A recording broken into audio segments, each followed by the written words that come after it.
Esto no es una entrevista, con Sara Vendrés. La visita del invitado de hoy me hace tanta ilusión como a la vez me pone muy nerviosa porque es lo que yo creo que es lo que se considera como un hombre del Renacimiento, director, actor, profesor de interpretación, productor, cofundador de este sitio tan mágico como es Plato 24, especialista de cine y me hace mucha ilusión que pase por Esto no es una entrevista. Javier Taboada, ¿qué Hola. tal? Joder, lo dices así, yo creo que me faltas tiempo para dormir. Lo de especialista, bueno, ¿No? entrenado como, pero bueno, un año. Bueno, Sí, ya no, más de lo si que un yo he hecho. especialista me oye decir que soy especialista, ¿Sí? me dirá, quédate. ¿Sí? Bueno, Lo luego... básico, lo básico. Bueno, pero ya has hecho Algo. cositas. Sí, Vale. hice alguna cosita, pero es eso, la gente al final entrena toda una vida, es una profesión súper dura. Y yo dije, quiero complementarme, quiero aprender un poquito, yo qué sé, si tengo que hacer algo básico que pueda hacerlo yo, creyéndome yo Tom Cruise o algo así, ¿sabes? Pero sí, algo estudié un año. Un Qué año guay. en Newmat, aquí en Madrid, y es súper duro, Sí. súper. Pues si quieres, luego ahondaremos más en esa faceta porque es verdad que tengo mucha curiosidad y muchas preguntas sobre ese mundo. Porque antes, bueno, lo que decíamos, estamos aquí en Plato 24, que también muchas gracias por A vosotros prestar por el venir. espacio. ¿Tú cómo estás? Bien, ¿Sí? cansado siempre, es como estoy cansado de decir que la respuesta a cómo estoy es bien, cansado. Cansado también con todas las cosas que llevas, también es normal que estés Sí. cansado. Pero bueno, sí, bien. Bien. Hombre, no me puedo quejar, estoy vivo Me alegro. aquí, en buena compañía. Pues me alegro mucho. Pues mira, Javi, si te parece, yo todos los episodios los empiezo otorgándoos un superpoder. Tú sabes que a mí me gustan mucho los superhéroes, entonces yo te voy a otorgar el poder de la teletransportación. Maravilloso. Siempre he estado entre ese o volar. Sí, bueno, Pero más o ese está menos. guay. Vale, pues sí, también podemos usar el de volar, ¿eh? Y me rompo la estética contigo y volamos. Vale. Venga, pues contigo volamos. ¿Hacia dónde viajamos? ¿A un lugar donde a ti, por ejemplo, ahora mismo te gustaría que tuviésemos esta conversación? Un sitio que quieras conocer o que te dé tranquilidad. Como tú quieras. Uf, es que quiero conocer tantos sitios que yo creo que vamos a ir a un sitio que ya conozco. Vale. Pero por tranquilidad, es que estoy ahora muy de montaña, de paz y de norte. Vale. Me gusta mucho el norte, así que volaríamos, aunque hace un poco de frío. Así que Bueno, quizá cogemos los plumas. volvemos al teletransportar porque con el frío que hace yo no quiero estar ahí volando por la montaña. Vale, bueno, muy bien. A una cabaña pasiega, ¿sabes? Los valles pasiegos, pues ahí una cabañita, Ah, con unos sobaos. bueno, que está en medio de dos montañas ahí al lado del río. Vale. Y tiene como está todo piedra y un ventanal que da al río con dos mesitas ahí que estaríamos la mar de bien tomarnos el café y charlando ahí. Perfecto, pues mira, cogemos el café, el colacao y allí que no. Y aquí nos vamos. Perfecto. Pues entonces ahí sentados, a mí me gustaría que viajásemos también en el tiempo, en este caso, y a ese momento en el que yo creo, corrígeme si me equivoco, pero creo que tu primera ficción, tu primera participación en una serie fue en El Cor de la Ciutat, ¿puede ser? Sí. Que El Cor de la Ciutat, aparte, era una serie que tuvo mucho éxito en Barcelona, ¿no? Uf, muchísimo. Por ahí pasaron King Gutiérrez, Mariona Rivas, Todo Oriol el Pla. mundo. Cuando tú te incorporas a esa serie, ¿cómo vives ese primer día de voy a hacer mi primera ficción, es El Cor de la Ciutat? Pues fue bastante horrible. Sí. Fue bastante horrible. Yo empecé a estudiar en una escuela de teatro de la ciudad donde vivía, que es Sant Cugat del Vallès, que está al otro lado del Tibidabo, al otro lado de la montaña, y vinieron a hacer casting allí los de TV3. Un casting que, claro, yo no me había enfrentado nunca en la vida a absolutamente nada. Pues llevaba un año tomando clases de teatro, lo disfrutaba mucho y sabía que quería ser actor, pero ¿Qué edad tenías tú ahí, más o menos? pues cuando yo empecé con, creo que fueron 14, siempre no lo recuerdo del todo, entre 13, 14, 15, está un poco borroso eso, pero el casting fue justo antes de cumplir 16 y con 16 ya trabajé ahí. Y realmente no nos dieron un guión ni nada. O sea, nos pusieron delante de la cámara a decir palabras en catalán. Fin.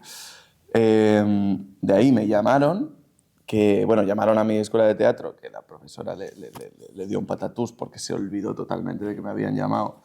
Y me dijo, me vas a matar, pero es que hace un mes te llamaron, no sé qué. Y yo no conocía nada. Dije, bueno, vale, tal, les he pasado tu teléfono. Ok.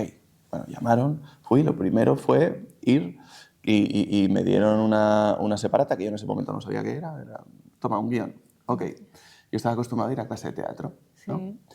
Una obra de teatro, vamos a ir ensayándola y cuando esté todo listo, pues al final de año la ponemos de pie ante un público. Entonces yo me fui con mi guión en la mano, sin aprender. Vale. Entonces, esa fue la parte horrible. El momento en el que llegas, voy a sala de maquillaje, 16 años, tenía un buen cutis, ¿no? Como ahora. Los maquilladores me dicen, con esta piel no hace falta ni maquillar. Mira. Y yo dije, en ese momento de masculinidad tóxica, ¿no? Que todos los adolescentes hemos tenido, bueno, que todo el mundo tiene, dije, perfecto, no me tengo que maquillar, soy un hombre. Y de repente vamos a la sala antes de ir a escena, a pasar a una italiana, y todo el mundo se sabe el texto. Y yo no. Y yo estaba diciendo, ¿cómo? ¿Por qué la gente se sabe el texto? No vamos a ensayar esto hasta que estemos bien y lo pasamos. Y me aprendí el texto así. O sea, del susto que me dio y la ansiedad que me entró en ese momento de literalmente estaba yo así. ¿Qué está pasando? Sí, claro. Y me entró en la cabeza todo menos una palabra. Era foca. ¿Foca? Foca. ¿En catalán? Sí. Tenía que insultar a una chica, que era Marina Salas, de hecho, que ahí nos conocimos y luego años después estudiamos juntos en La Rota, en Madrid. Y la tenía que llamar foca y la llamaba gorda. Porque no sé, cada toma. Javi bueno, Xavi me llamaban ahí en el coro de la ciudad. Es foca. Y yo, sí, lo sé, vale, lo sé, dejadme en paz. Pero ya a partir de ahí fue una gran experiencia. Estuve muy poco, o sea, con unos capitulillos. También se daba que yo no consumía, no lo veía. Vale. Porque en mi casa, mi padre es argentino, mi madre es gallega, entonces la televisión en catalán no lo veía. Mi madre entendía más de catalán, pero bueno, es normal, tú estás en casa y no querían hacer, o sea, querían relajarse cuando ven la televisión, entonces no lo había visto nunca. Y me acuerdo que la lié parda porque en el set lo dije. Con el momento en el que aprendí que cuando te microfonan, calladito o todo bueno. Desde ahí aprendí esa lección porque me estaban hablando y yo pues dije con toda la naturalidad del mundo, no, yo es que nunca lo he visto esto. O sea, Y el productor estaba en el set escuchándolo todo. Pero volviste, ¿no? No te... Poco. Qué fuerte. Sí, sí. Qué fuerte. Y cuando acabó tu participación ahí, ¿volviste a la escuela donde estabas estudiando? Sí, seguí hasta los 18, hasta que ya me fui a estudiar, o sea, hasta que acabé la selectividad y ya fui a estudiar pues, más profesionalmente. Porque donde tú estabas estudiando, en la escuela en ese caso que tú estabas haciendo, lo que tú decías, ¿no? Era más formación teatral que formación... Sí, era teatro, pero era teatro... A ver, Sant Cugat es una ciudad, pero es un pueblo. Es una ciudad por número de habitantes porque creció, pero es un pueblo. Y era teatro amateur de pueblo. Lo bueno que tenía es que el sitio donde tomábamos clases era un teatro muy bonito, que se llamaba Teatre La Unió, que tenía mucha magia, a mí me gustaba mucho. Y luego estaba el Teatro Auditori de Sant Cugat, que se habían pasado muchas obras y mucho todo. Es un sitio espectacular. Y a final de año pues estrenábamos ahí, ¿no? Y es una experiencia súper chula. O sea, hacer un Shakespeare ahí, aunque sea esto. Y la profesora era muy buena, yo la tenía mucho cariño. Se llama Silvia Serván, que murió después de cáncer. Poco después de que yo terminara, o sea, me fuera. Pero siempre le guardo mucho cariño porque fue esta cosa. Yo era un niño que estaba muy, muy perdido, tenía muchos problemas de personalidad, rechazo en el instituto, bullying, no físico, sino emocional, porque siempre he sido grande. Lo intentaron una vez, pero jugaba rugby y soy grande, o sea, no era el Ya. mejor bullying que me podían hacer. No. Pero sí, mucho rechazo, yo estaba muy perdido. Y empezar en el teatro me dio un espacio donde desarrollarme, un espacio donde empezar a encontrarme, un espacio donde sentirme bien, donde expresar todas las cosas que al final no expresaba en el día a día, que se quedaban guardados en una cajita. Y Silvia, yo empecé con el grupo de adolescentes, de niños, y a la segunda clase dijeron, no, tú con los adultos. Sí. Entonces yo, pues mis primeros pasos en el teatro fueron eso, teatro amateur, pero teatro con gente de 30, 40 años y al final es un reconocimiento de repente a una persona que siempre la han dado de lado, rechazado, lo que sea, de repente te dan tu sitio, ¿no? Qué y guay. te sientes... Pero lo que, por ejemplo, lo que contabas de cómo te sentiste en el cole, y antes de ese paso a encontrar tu lugar en el teatro, cuando tú decides meterte en el teatro, ¿lo haces porque hay alguien que te dice, oye, vente a teatro? ¿O cómo lo descubres, ese rinconcito donde tú dices, qué bien me siento aquí?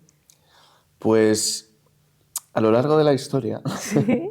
me he inventado muchas cosas. Vale. Soy muy mentiroso con esto, por romantizar un poquito más.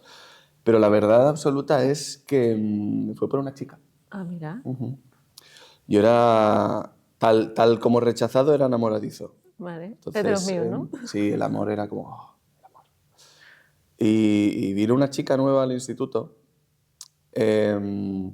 y nos llevamos muy bien los primeros meses. Luego ya, cuando se juntó con la gente popular, dejamos de llevarnos bien. Pero ella me dijo que quería ser actriz y quería estudiar en una escuela de París. Oh. Y yo fui a casa y dije, quiero ser actor y quiero estudiar en una escuela de París. Y así empezó todo. Qué fuerte. Sí, sí. Bueno, Cuando las dije esto cosas- en casa, mi madre se puso a llorar, es una gran reacción. ¿Sí? Sí. Lloró. Y mi hermano me dijo una barbaridad que no voy a decir ahora. Ahora, después de eso, me apoyaron un montón, vale. ¿no? Pero esa primera reacción fue como de, bien, voy por el buen camino. Es lo que mis padres esperaban de mí. Porque en tu familia no había nadie dentro No. de... Mi madre era profesora de filosofía, mi padre es gestor, mi hermano cirujano torácico. Sin nada que ver con... Pero también es muy artista, claro. Ah, Él ¿sí? escribe y es muy bueno en su trabajo también. Pero sí, así como en ese momento se me estaba fatal, los estudios se me daban fatal, todo se me daba fatal. Y además le doy esta gran noticia a mi madre. Pero al final, algo que hemos hablado mucho, es que al final es siempre ese primer impacto en el que se dice quiero estudiar interpretación, quiero hacer algo relacionado con el arte. Al final siempre tiene ese momento de susto la familia de decir, bueno, primero vamos a ver. Sí, yo creo que principalmente por desconocimiento. También si un adolescente te dice esto, yo imagino que, bueno, puedes pensar, es que no sabe lo que quiere, es que lo que no quiere es estudiar, pero eso viene un poco del desconocimiento, porque esto es una carrera y yo he estudiado mucho. O sea, me he pasado muchos años estudiando y al final además es una carrera que nunca acabas, que siempre estás formándote, tomando cursos, porque bueno, es arte, el arte lo lleva uno por dentro, ¿no? Y como cambiamos, no somos una guitarra, no somos un muro, que somos lo que somos, hay que ir entendiéndose, hay que ir buscando, hay que ir probando. Pero yo creo que esa primera reacción viene mucho del desconocimiento. Tú fíjate, en mi instituto y en mi colegio teníamos el típico salón de actos con un escenario Sí. y lo usábamos para las clases de ping-pong. Claro.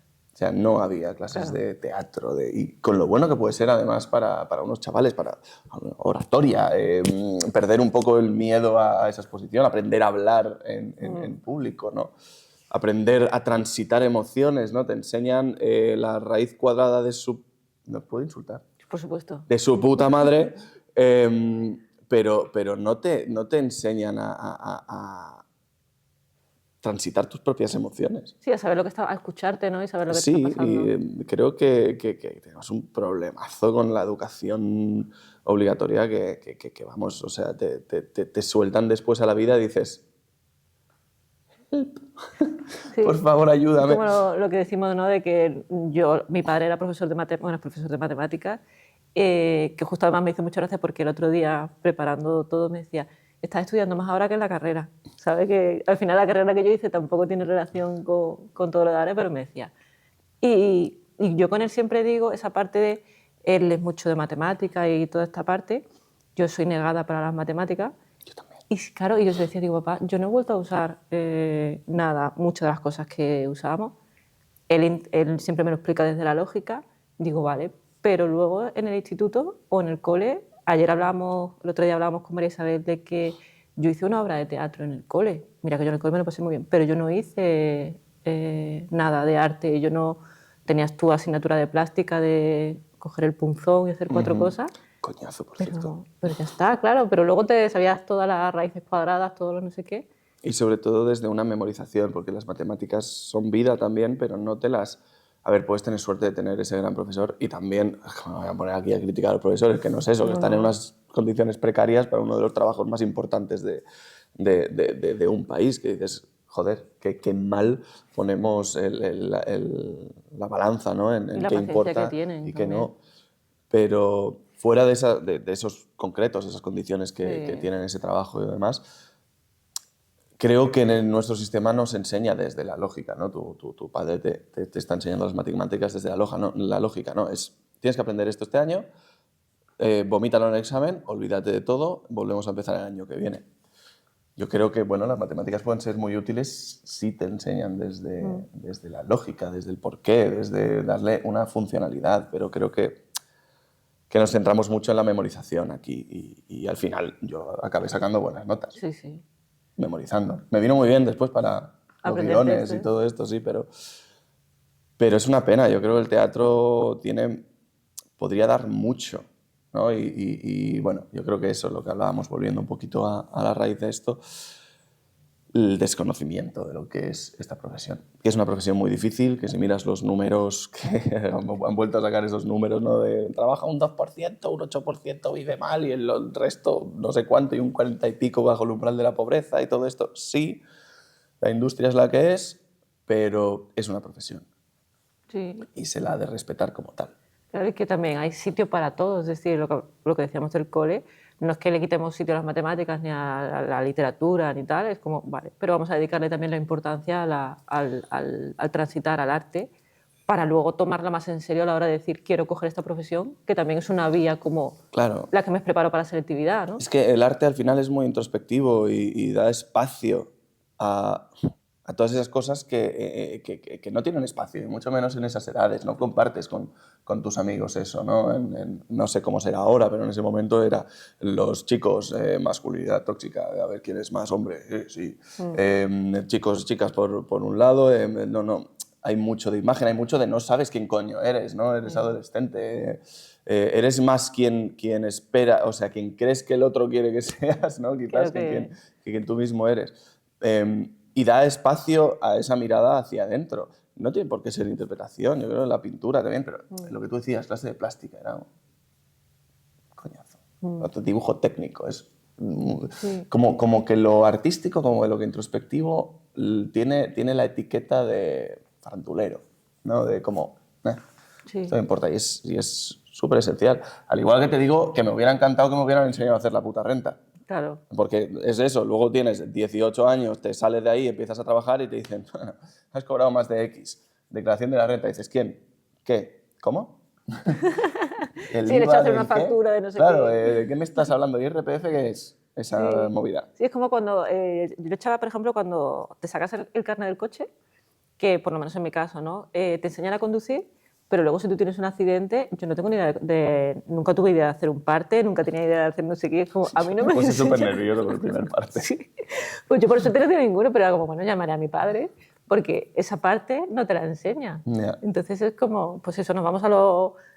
Hay que hacer esto y esto porque tenemos un tiempo muy limitado para aprender. La precariedad que tú decías, ¿no? todo el trabajo que llevan los profesores para adelante con el poco tiempo, los pocos recursos. Entonces hay que concentrar mucho. Y con 50 personas por clase. Por eso. Pues luego, para retomar tu viaje, luego pasaste a una serie que yo creo que sí fue como que explorabas también muchas áreas, que fue Dreamland. Hice algo entre medias aún, alguna cosilla pequeña, pero bueno, ya sabes que esto es una lucha constante. Yo después de los 18 estudié un año en Barcelona y me vine a Madrid. Vale. Eh, ¿Fue cuando estuviste en Cristina Rota o no? Estuve en Cristina Rota, eso. Y ahí alguna cosilla hice para Canal Sur, de hecho, hice como una miniserie de Te iba a decir Pascual. para Rayán o no. A Rayán sí, estuve, mira. pero eso fue una cosa muy, muy pequeña y muy rara, porque yo estaba ahí, el director era amigo de un amigo y era como, esto no sé cuántos, y al final pues me dieron un par de escenitas en Arrayán, que era como el cor de la ciudad Sí, eso te iba a decir, digo. de allí, ¿no? Pero que es súper guay, la gente majísima, fue una experiencia maravillosa, pero estuve una semana ahí que tampoco fue mucho. O sea, hice cosillas, ¿no? Después me fui a estudiar fuera y cuando volví... ¿A París? No, esa idea ya se... No, yo estaba como en casa, lo que te digo, no eran muy artísticos y muy tal en casa. Yo el cine español lo descubrí muy tarde. Y es una pena, porque luego, joder, tenía muchos deberes. A mí me pasó igual, ¿eh? Tenía muchos deberes y cosas maravillosas que me habían estado negando durante mucho tiempo. En mi casa, como muchas casas en este país, el cine español es malo, ¿no? O sea, algo americano. Entonces, siempre que se consumía lo americano. Y creo que, al menos en mi época, era una imagen muy extendida aquí, que el cine español no valía o las series españolas no valían. Entonces me perdí mucho durante mucho tiempo. Pero a la vez, claro, yo me enamoré de los directores americanos, las actrices americanas, los actores americanos. Entonces me obsesioné mucho con América. Y me fui a estudiar a Nueva York. Vale. A la Lee Strasberg, que, pues, donde habían estudiado pues, gente que admiraba yo muchísimo, como Al Pacino, por ejemplo. Estaba obsesionado con Al Pacino. Sí. Y al volver caí ahí en esa serie. Qué fuerte. ¿Y cuánto tiempo estuviste estudiando en Nueva York? Pues fueron idas y venidas. Yo me iba a ir para 2 años, pero Nueva York tiene una cosa muy curiosa, que es muy cara. Es muy, muy, muy cara. Y yo fui por primera vez fui con 16 años, que ya estaba yo como quiero ir vivir en Estados Unidos, que es una estrella de Hollywood.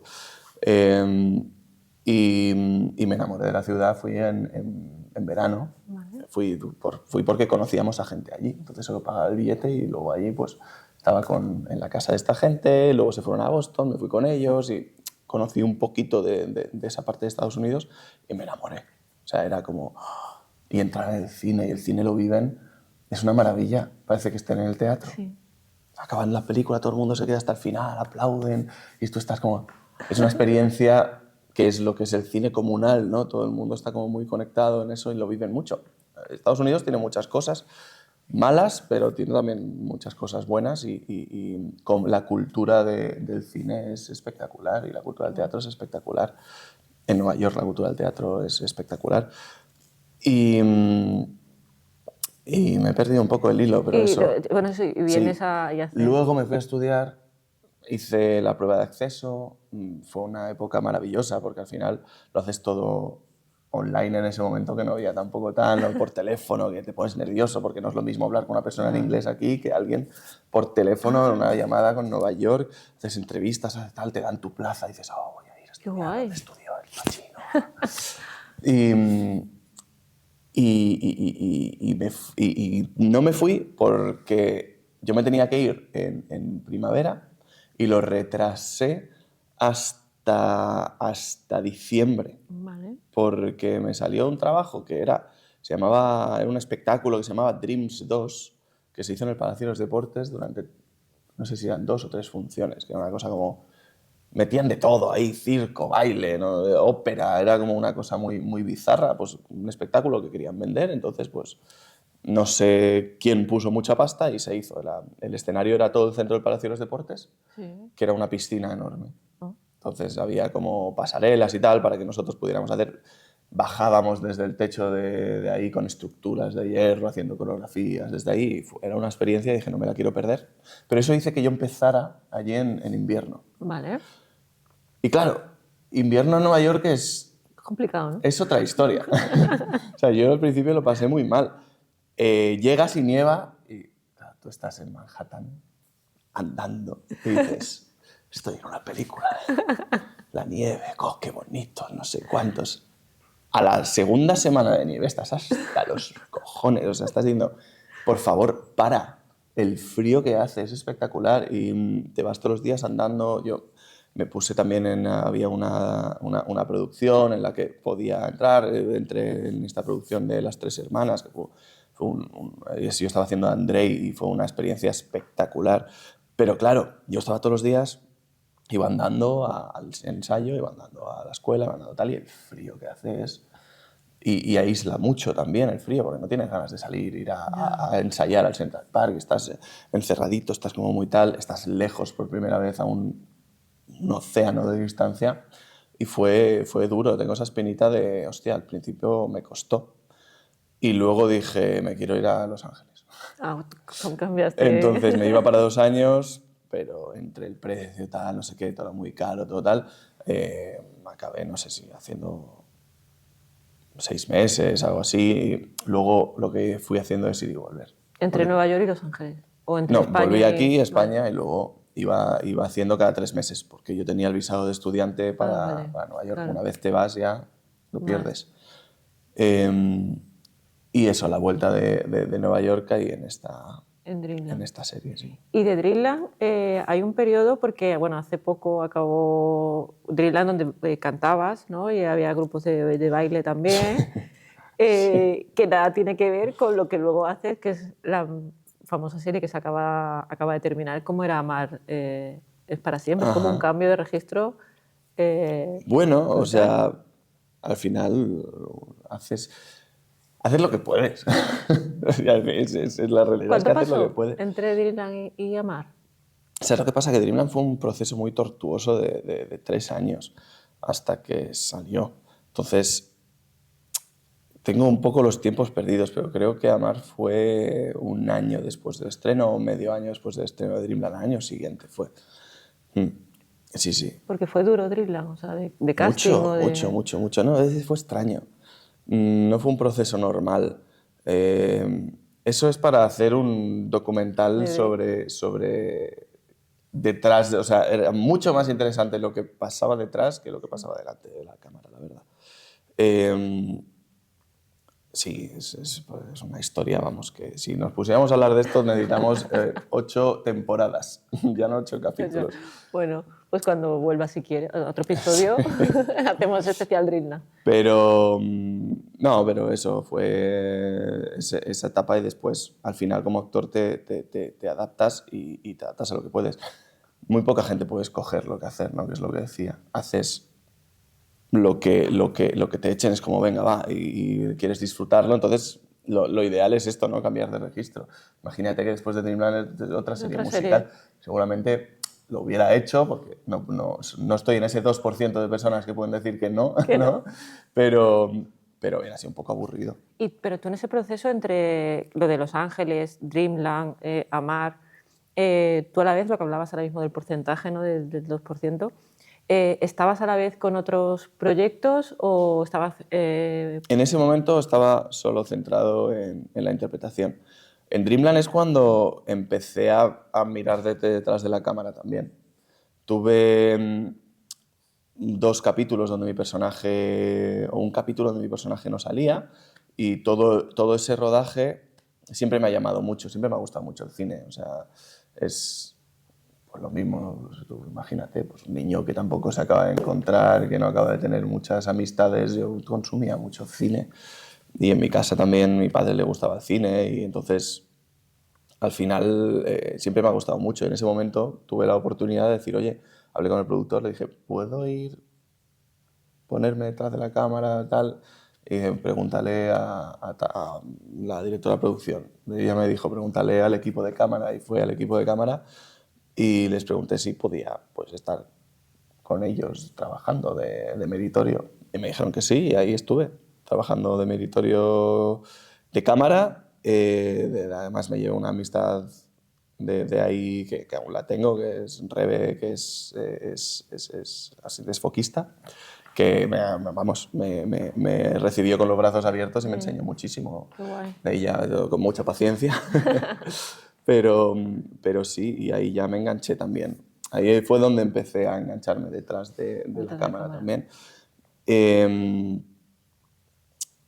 Y no sé cuál era la pregunta. No, era eso, que si tú a la vez, durante estos proyectos que has ido haciendo, no pasa nada porque nos reubicamos, era si tú habías empezado a hacer, porque claro, lo que decía al principio yo hablando de ti, era todos los palos que habías tocado, ¿no? Que estás tocando, y uno de ellos era la dirección, y otro era que también eres profesor de interpretación ante la cámara. Ajá.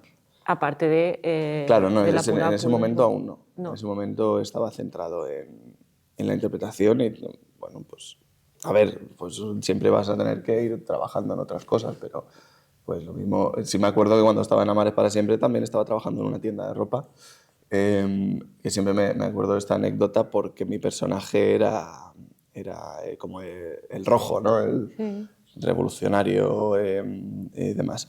Y yo estaba un día en la tienda, cuyo nombre no mencionaremos, estaba doblando camisetas y escucho unas señoras, que al final es el público, señoras mayores que están ahí, y las escucho murmurar, señalarme, digo, ¿qué le pasa a esta gente? Y escucho, no, yo creo que este está metido en algo de política, y yo pensando así. Estuviera yo en política, estaba yo aquí doblando camisetas, no te jodes. Y al final una se acerca y me dice, tú estás en algo de política, ¿no? O televisión. Digo, más a televisión. Dice, tú eres el de Amares para siempre, ¿no? El Lucas. Y digo, sí. Y se gira y dije, chicas, os lo dije, es el rojo. Estupendo. Y seguí doblando mis camisetas. Ostras. Sí, Qué fuerte. ¿Te volvió a pasar más el que mientras que estabas trabajando ahí te conocía? No. Además, a veces, a ver, piensa que es eso. Muy poca gente haría eso. Ya. Estas señoras de bien, que iban muy bien ellas vestidas y demás, pues bueno, tuvieron la poca decencia de hacer eso, pero no, por lo general no. También te digo, hay muchas producciones, muchas series, mucho de todo, y muchos actores, y yo qué sé, o sea, al final Sí, es tu trabajo y a la gente que reconocen de verdad por la calle, que paran, pues son ese 2%, ¿no? O ese tal que están trabajando constantemente y que sí que tienen esa fama o ese reconocimiento, ¿no? De parte del público, pero por lo general la mayoría de actores tranquilos y tenemos varios trabajos y es parte de nuestra profesión, claro. De hecho, uno de tus trabajos sé que eres profesor de interpretación. ¿En qué momento tú dices voy a ponerme a enseñar? No sé si lo empezaste a hacer en Lapu Lapu anteriormente o... Empecé yo por mi cuenta. O sea, fue cuando creamos Lapu Lapu con Alexandra. Y realmente es parte de un plan, ¿no? O sea, al final tú vienes a Madrid con muchos sueños y expectativas sin conocer los números reales de nuestra profesión, pero al final lo que quieres es ser parte de ese 2%. Y de repente no lo eres, ¿no? Y sigues trabajando y tienes la suerte, porque al final tengo suerte de ir trabajando, de tener mis proyectos, de disfrutar también, y hay mucha gente que no puede, ¿no? Aunque es mucha gente con mucho talento que no tiene esa oportunidad. Pero es frustrante. Es frustrante y, joder, pues te ves doblando camisetas o te ves... Yo, por suerte, no he trabajado en hostelería, pero tengo muchos amigos que también trabajan en hostelería, que es un trabajo durísimo también. Y dije, mira, yo quiero otra cosa y quiero trabajar de todo de rodearme de trabajo que esté relacionado con lo que a mí me apasiona, que al final, claro, es esto, es el cine, la interpretación. Y entonces, después de, claro, muchos años estudiando, dije, mira, voy a probar. Empecé haciendo unas clases así como sueltas, hice una clase gratuita, a ver quién venía, a ver qué tal. Fue muy bien. Y a partir de ahí pues empecé a dar clases. También es eso, como parte de ese plan, de decir, no quiero doblar camisetas, no quiero servir copas, ni limpiar retretes. Entonces dije, voy a ver qué tal. ¿Y lo hacéis cuando ya estaba creado Lapu Lapu, no? No, o sea, empecé y claro, ya a partir de ahí creamos Lapu Lapu porque dije, mira, quiero tener un sitio nuestro. Donde poder donde hacer. Sí, donde tener las cosas como quiero que estén, donde poder cuidar los aspectos que yo quiero cuidar. Al final, como artista te topas con muchas cosas, clases que te gustan mucho, profesores que te gustan, profesores que no, metodologías que no te aportan, metodologías que sí, entonces al final te haces tu propio Frankenstein de tu manera de trabajar, coges de este método, coges de este otro, coges de aquel y cuando lo tienes suficientemente fuerte, pues bueno, a partir de ahí empecé yo también a enseñarlo. O sea, yo no doy método Stanislavski, aunque he tomado muchas clases de Stanislavski, ni Chekhov, ni Eric Morris, con quien estudié en Los Ángeles, ni Lee Strasberg, ni todo. Al final vas aprendiendo y lo que yo uso para mi trabajo es al final lo que enseño, ¿no? O sea, no soy un experto en una metodología en concreto, ¿no? Hay profesores o gente que se especializa en una sola cosa y le sacan el máximo provecho y lo enseñan como es. También es una cosa que yo digo. Luego Stanislavski como yo lo entiendo, Strasberg Claro. como yo lo entiendo, Eric Morris como yo lo entiendo. Y sí, a partir de ahí surgió lo de Lapu Lapu. Y esa faceta a ti de formador, luego cómo te ha influido, por ejemplo, a la hora de actuar o a la hora de dirigir, el tener tus alumnos o las dudas que le vienen a ellos, a ellas. Claro. Luego tú. Ahí está el secretillo, ¿no? Yo soy, en ese aspecto... Mira, yo siempre creo que hay diferencia entre profesor y maestro. Que hay muchos profesores, puede haber buenos profesores, malos profesores, y muy pocos maestros. Y vivos menos aún, ¿no? Los maestros creo que son esas personas que realmente su pasión es la enseñanza y tienen esa mirada extra, ¿no? Esa mirada que va más allá, que sabe ver de cada uno pues, qué necesita en ese momento, cómo ayudarle a dar un paso hacia adelante. Yo como profesor soy muy egoísta en el sentido de que lo que yo hago es experimentar. Vale. O sea, siempre saco algo. Que es un poco, no soy un maestro que me doy a... Soy un profesor que en el fondo estoy intentando sacar algo. Como director, Como una retroalimentación, como actor, ¿no? sí. Creo que es bueno, en concreto para mí, porque no soy docente porque sea mi pasión ser docente, que hay gente que es su pasión y es maravilloso y es otro tipo de cosa. No soy actor, soy director y doy clases porque este mundo es mi pasión.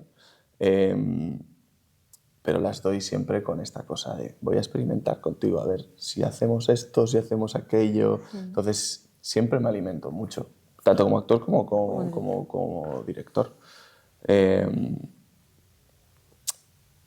Creo que hay un punto positivo de que un alumno se puede también alimentar de esta experimentación. Pero sí, saco mucho, siempre. Qué guay, qué guay. Y en todo este viaje que estamos haciendo aquí desde la cabaña con nuestra mantita, lo que hablábamos de todo lo que has ido haciendo, ¿cuándo es cuando tú dices, voy a probar a formarme un año como especialista? O sea, de todas las facetas que ya tienes, dices Eso fue... Es que fue esa época después de Dreamland, Amar es para siempre. Eso fue después de Amar. Sí, fue después de Amar que... Bueno, estaba como muy de moda también en ese momento, fue empezar el boom de los superhéroes, Vale. el boom de empezar a haber más acción en la ficción española, ¿no? Y dije, ¿por qué no? Voy a formarme en cosas complementarias que me hagan más completo como actor, que me hagan tener más herramientas en cualquier tipo de trabajo que pueda llegar. Empecé con Hípica.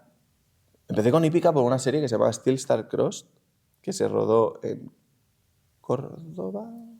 No me acuerdo. ¿Pero era española? No, era americana. No, Córdoba, no, Cáceres, ¿dónde voy? Sí, en Cáceres se rodó. Y allí pedían a alguien que supiera montar a caballo y yo dije, nivel básico, porque había ido 4 veces a una hípica. Vale. Hacer la típica rutilla con amigos, ¿no? Pero con conciencia de decir, si me dan el papel, tengo que ir a... A clase. Claro. Un poco Entonces, como Joey, ¿no? En Friends. sí, al fin. De apuntar... Sí, pero con conciencia, sí sabía un mínimo. Sí. O sea, no me subí en mi puta vida en un caballo, pero yo puse, pues, básico. Básico porque digo, básico lo puedo sacar en Te poco defendías, tiempo, vamos. porque sí que me siento cómodo encima del caballo y me gustan mucho los animales, me gustan mucho los caballos. Y me dieron el papel y fui toda la semana a machacarme con el caballo. Y eso fue lo primero que hice como para complementar, que acabé así la semana diciendo, Dios mío, no puedo andar. ¿Cuánto echabas de horas en...? No, iba 1 hora Vale. cada día, lo que pasa es que Vale. es Es muy duro. intensivo. Sí, la chica con la que me estaba enseñando me metió bastante caña también. Pero es maravilloso, los caballos son increíbles. Al final desarrollas una relación también con el animal que es súper bonita, yo lo echo mucho de menos. Y a partir de ahí dije, joder, estas cosas, porque en el papel, pues suerte que lo hice, por cierto, porque el día antes de grabar me llevaron con el encargado, digamos, de los caballos y los tal, que no me viene el nombre, a hacerme un examen con un caballo enorme que no había visto en mi vida. Y si no pasas esa prueba te mandan para casa, y si te mandan para casa llaman a la directora de casting y te hace la cruz. Claro, porque Claro, porque mientes. has dicho que... Por suerte tuve consciencia y lo hice, porque mucha gente se ve que no tuvo la consciencia y se fueron allí sin saber realmente, pues habiendo ido una ruta y te dicen ahora trote sentado, trote levantado, galope, no sé cuántos. Tienes que saber, porque es que los caballos son muy listos y de verdad que son muy listos y se aburren también. Y yo me acuerdo el día de rodaje, que eran las 6 de la mañana, estábamos en medio de la nada y sacan a los 3 caballos, llegábamos 3 con caballos, que eran unos 3 caballos enormes, que les empezaban a calentar y tal, y la imagen era de un demonio de 250 kilos sacando vaho por la nariz, golpeando las piedras del suelo y yo... Además ahí te ponen una armadura, no sé cuántos, y dices, hostia, no estoy ágil con esto. Y ellos, cuando empiezas a grabar, había la acción para actores, acción para los caballos. Y ellos lo escuchan, y cada vez que escuchan el tercera acción ya están aburridos y dicen, yo voy. Y tienes que sujetarlo, que no vaya, que no sé qué, dejarlo, es un animal. Una cosa viva, con consciencia, que también tiene sus tiempos, sus cosas. Y tienes que estar todo el día, pues, estás trabajando con este actor también, ¿no? Fuerte, no lo sabía.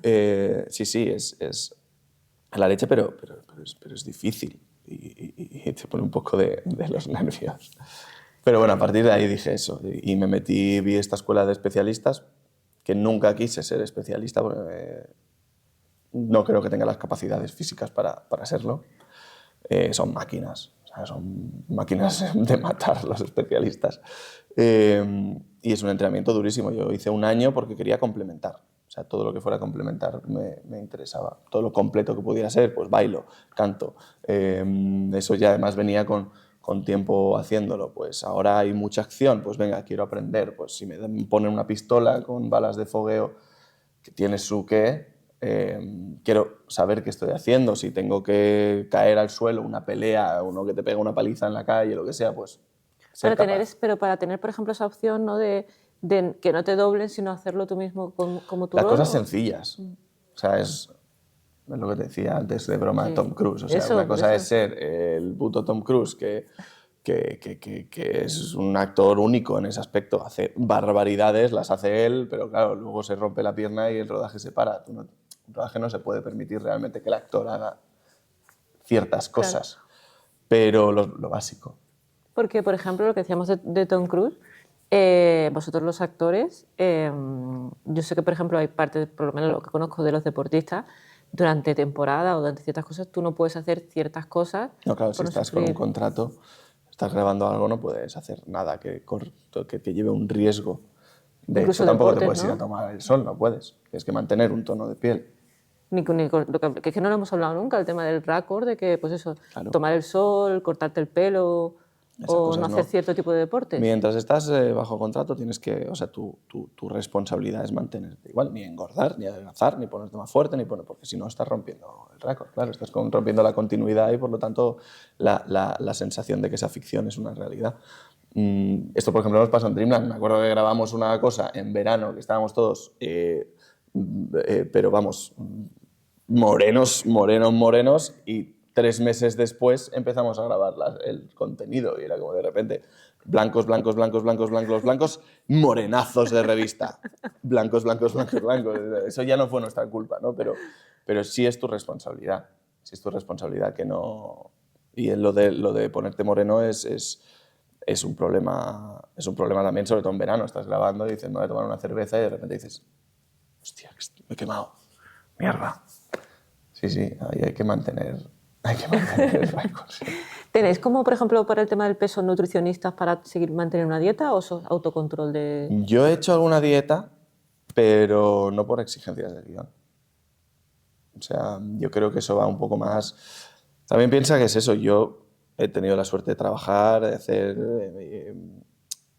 muchas cositas pequeñas, algunas un poco más extensas, como en Dreamland tenía un papel más extenso, Amar es para siempre, o Altamar, o Las chicas del cable, pero no son papeles que exijan un cambio. Normalmente, si vas a hacer de boxeador, pues vas a necesitar un nutricionista, un entreno específico, y para llegar a... Vale. Pero no, o sea, eso yo creo que es muy americano, ¿no? Piensa que aquí tampoco nos pagan tanto. Como Christian Bale, ¿no?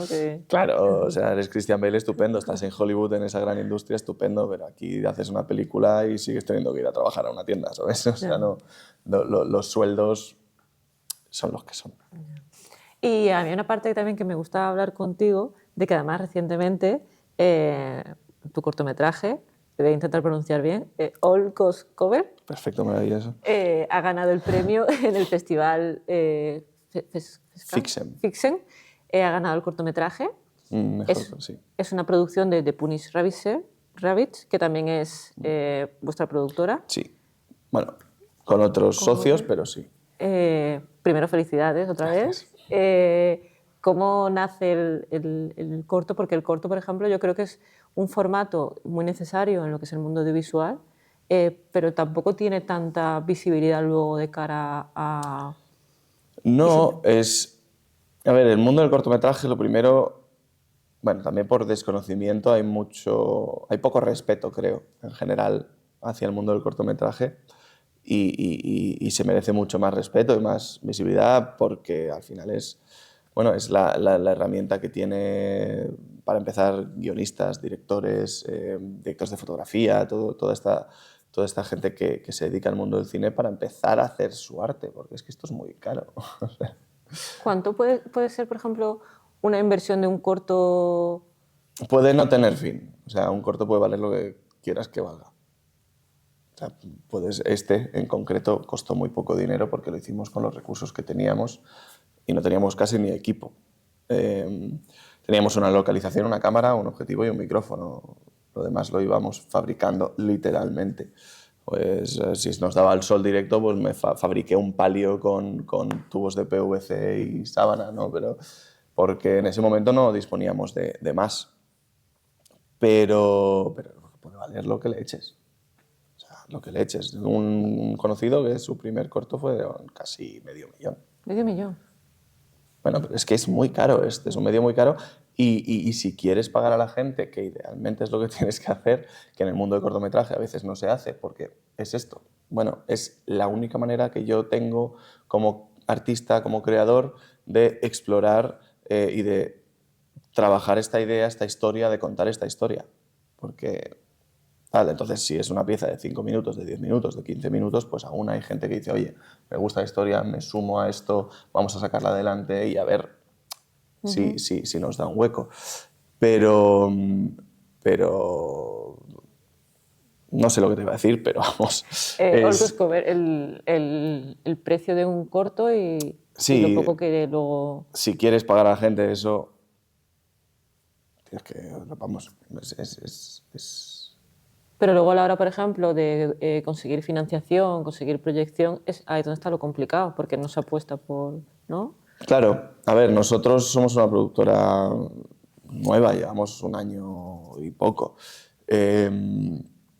Para conseguir financiación, ayudas y demás, lo primero, un buen equipo de producción, ¿no? Que tampoco, bueno, estamos luchando poco a poco por tenerlo, por ahora vamos por proyecto. Y luego tienes que existir también, porque no te van a dar dinero porque sí, por tu cara bonita de hola, soy nadie, mi background es nada y quiero que me des dinero para hacer esto. Pues te van a decir, gracias por venir. Entonces también es una manera de existir el mundo del cortometraje, ¿no? De existir como director, de existir como productora, de empezar a, bueno, a entrar en el mundo de ficción. Y hay cosas maravillosas, hay cosas horribles, tampoco te voy a mentir, ¿no? Porque artista, o sea, ser artista no significa ser buen artista, pero joder, es ese lugar donde empezar y donde los creadores y creadoras es donde tienen esa primera oportunidad, donde están plasmando, que es muchísimo trabajo hacer un cortometraje, es muchísimo trabajo hacer esto, es mucho trabajo de mucha gente profesional, que es que requiere mucho y es una pena que no se respete más. Pero sí. ¿Cuánto tardasteis vosotros en sacar adelante All Cost Cover? Mucho. Mucho entre... A ver, escribirlo y grabarlo fue lo más rápido, pero luego está la postproducción, que se alargó bastante. Y luego la distribución. Una vez ya acabas la postproducción, ya lo puedes distribuir, pero el cost cover era una cosa que no tenía nada de dinero. Entonces tienes que ir colaborando con gente, o pues dentro de lo que puedas, pagar a la gente que puedas cuando puedes, y al final esto se va alargando. Porque yo tampoco, si te pido ayuda para algo, no tengo la cara de luego, dámelo mañana, ¿eh? Claro. No, bueno. Pero sí, tardamos bastante. Bueno, pues mira, en primera producción y ahí tenéis vuestro... Sí, tenemos dos más que estamos terminando y estamos en proyección de alguna otra cosilla, pero es una lucha agotadora. Mientras tanto en Plato 24, con las cosas. Sí, es lo que te digo, como las clases, al final es un poco el plan, la estrategia de rodear todo nuestro día a día de lo que nos apasiona. Y esto nos ha llevado pues, a construir literalmente con nuestras manos esto, para estar siempre 24 horas al día trabajando en lo que queremos. Y aún así es duro y aún así tal, pero bueno, yo creo que estamos en buen camino. Qué guay, Javi. Pues mira, ya llegando casi al final, aquí en nuestro rinconcito, en nuestro... Ante la ventana del río ahí. Desde aquí, mirando el río y haciendo un balance por todo el viaje que hemos hecho, desde tus viajes a Nueva York, Los Ángeles, el core de la ciudad, y ahora aquí en Plato 24, que lo que tú decías, ¿no? Que literalmente lo habéis levantado con vuestras propias manos y que no conozco a nadie que no lo vea y diga, Dios mío, qué maravilla. O sea, que es increíble. En todo este viaje, ¿cómo ha sido? ¿Cómo me lo resumirías? ¿Con qué te quedarías de todo esto? Equipo. Con el equipo. Creo que como actor empecé siendo muy individual y hay mucho de ego, mucho de yo, de mucho de me merezco, de quiero, de mis expectativas, mis sueños. Y al final, entre empezar a trabajar detrás de la cámara, empezar a sacar proyectos adelante, incluido este proyecto, es equipo, es saber formar equipo, saber encontrar a la gente en la que puedes confiar, con la que puedes compartir y que solo en esta industria no haces nada. Solo en el arte creo que se hace muy poco. Y sobre todo en el cine. Siempre hay una expresión que me encanta, es americana también, pero es que la traducción sería, para esto hace falta un pueblo. No lo he escuchado. It takes a village, dicen, ¿no? Que es como, ay, cómo odio esto. Esta persona española que de repente dice, it takes a village. Hablo inglés, bitches. No, hace falta un pueblo, en el sentido, lo que te están diciendo es que para que esto que estás viendo en pantalla exista, hace falta mucha cantidad de gente. Y al final poder encontrar ese equipo de gente que te compartir una visión, confiar, delegar, es muy difícil y es lo que este proceso también nos está regalando un poco, que es aprender a hacer equipo, aprender a confiar en el equipo, aprender a delegar en el equipo y aprender de la visión artística de tu equipo también. Sí, me ha gustado mucho la palabra equipo porque es algo que además coincidimos porque, por ejemplo, yo con este proyecto he aprendido mucho también esa parte del equipo, de delegar, de que las personas están regalando su tiempo, ¿no? para trabajar contigo. Pero hay una cosa que has dicho al principio, que lo de que tú empezaste siendo como más individualista o esa parte del ego, ¿no? Te quería preguntar, esa parte, justo hablábamos al principio de la parte del instituto, no me acuerdo si era instituto o colegio donde no te trataban bien. Esa parte de dolor que te puede provocar otras personas y en el teatro si encontraste como tu valoración o tu... ¿Ha influido esa parte ahí de decir, oh, pues me merezco, ¿no? Lo que tú decías, todo el trato de decir, es que no es justo lo que has pasado Sí. y tener más miedo luego de confiar en la gente. Al principio sí. A ver, al final cuando estás así estás muy solo. Entonces todo lo vives desde el individualismo. Incluso yo hacía deporte, hacía rugby, hice rugby hasta los 18, pero lo vivía todo muy solo. Entonces, en el momento en que encuentras algo en lo que no solo te sientes bien, sino que destacas, ¿no? Que esa era la cosa. Yo sentía que ahí donde iba pues destacaba, ¿no? Pues, y de repente me dan mi lugar, me miran, tengo el foco. Eso te puede llevar por ese camino del me merezco. Pero es muy, muy frustrante en esta profesión ir desde ahí. Todo el mundo se lo merece, todo el mundo tiene talento, pues se expresa de una manera más abierta o menos, pero ¿quién no se lo merece? No. Hay mucho intrusismo, que eso es otro melón, pero ir desde el me lo merezco es peligroso, porque además te deja solo en cuanto a yo.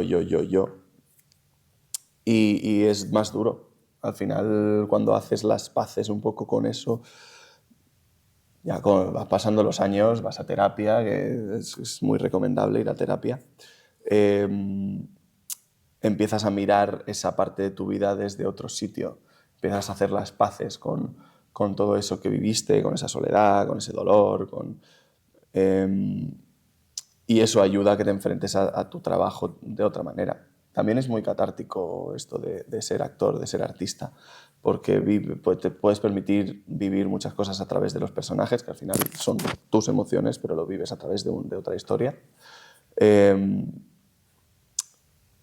Pero es esa capacidad, ¿no? de hacer las paces con todo esto, de dejar de mirar todo esto desde el yo me merezco, yo tengo que estar ahí, y disfrutar del aprendizaje, del equipo también, porque actuar desde el estar con la otra persona en escena también es uno de mis problemas cuando empezaba, que quizás estaba muy solo en escena porque yo siento, yo me como la escena, yo había hasta una competición a veces, ¿no? Que es muy, muy, muy, muy feo en realidad y no aporta nada. Y sanar, que son procesos y aún está en proceso de sanar, pero aprender a mirar con otros ojos esa soledad, individualismo y ese dolor de esa época ayuda a ser más empático, a estar más presente con la otra persona en escena, con el equipo, en el rodaje, y se hace más disfrutón también. Qué guay, Javi.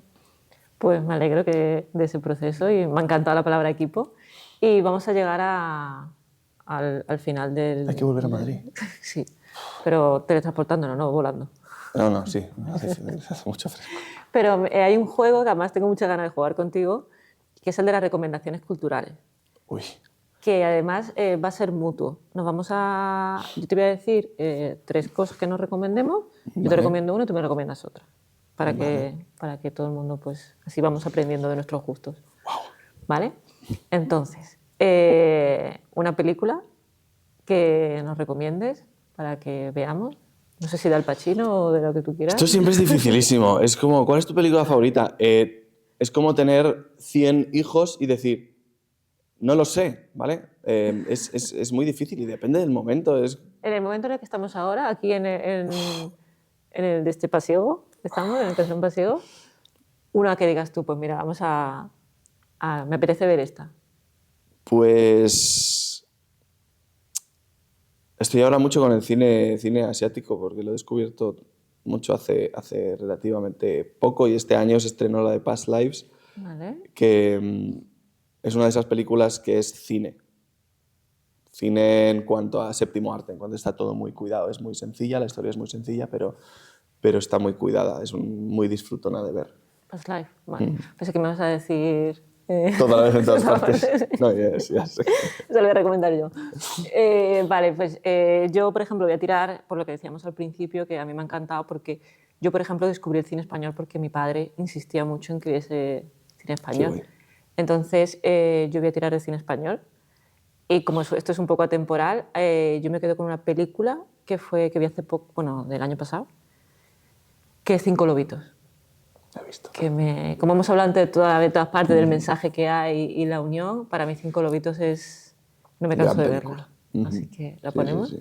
Vale, te toca un libro.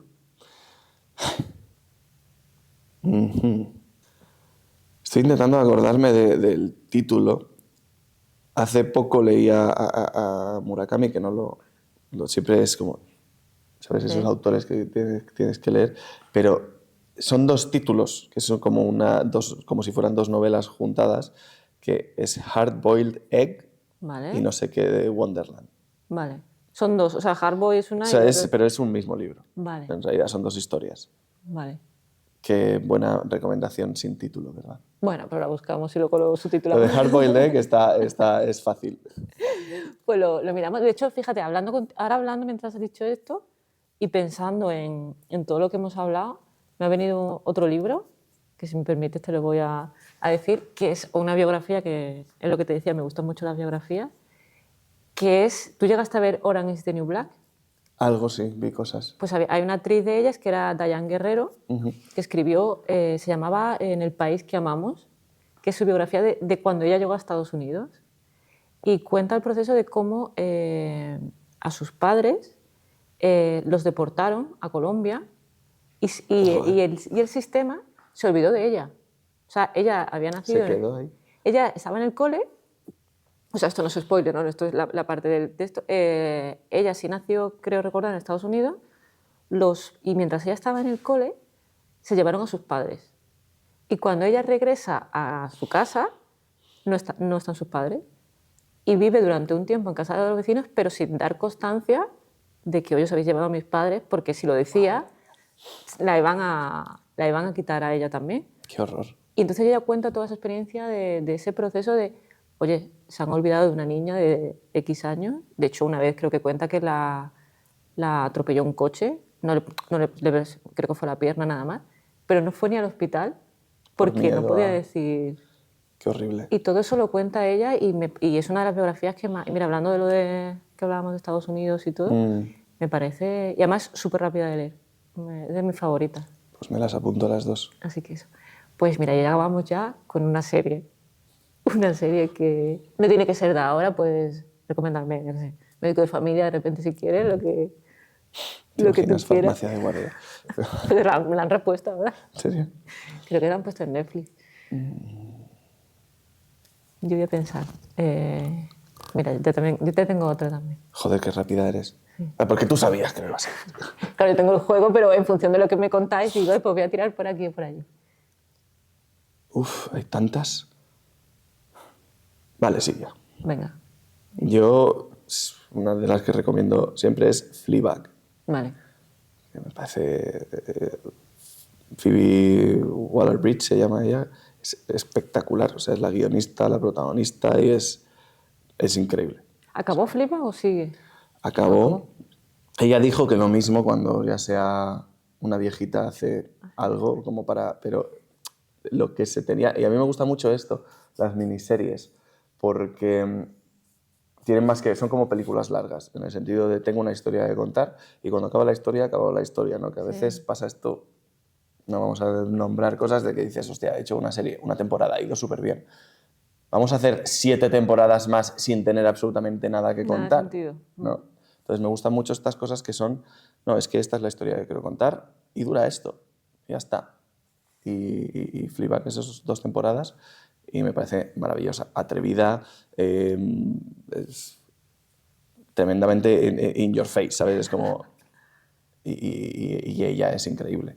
Tanto como actriz como guionista me parece fue un descubrimiento genial, bestial. Qué guay, pues sí me la apunto porque es verdad que me la han recomendado, la tengo como en las pendientes, pero nunca me he sentado, nunca me he sentado. Vas a disfrutar Bueno, las temporadas. Pues me la pongo. Yo voy a recomendar, yo tiro barro para casa. Sí, yo siempre barriendo de afuera, no entiendo nada. Y voy a recomendar Nuria Gago, en noviembre de 2023, estrenó su primera serie como creadora y guionista, de hecho ella también sale en la película, y Nuria tiene esa capacidad de hacer las cosas siempre con ese corazón y sensibilidad que tiene, y te lo muestra de una manera muy tierna, y estrenó La caja de arena, no sé si la has visto. No la he visto. Está en A3 Player, creo que está Por en eso abierto. no la he visto. Pues está y habla sobre el bullying. Ah, amigo. Y yo me la vi de una sentada. Es un capítulo creo que de 20 y pico, 30 minutos. Y lo cuenta, es verdad que es en el modo de ahora, de la generación de ahora. Pero... Pero está... Vale. Buah, sí, está ella con otros 2 chicos más, que me perdonen porque no me acuerdo de ahora mismo. Pero los 3 han creado esta serie y a mí me parece súper necesaria y muy bonita. Esto, si no te acuerdas de su nombre, lo bueno, como lo controlas tú, puedes decir que se llaman Que se llama...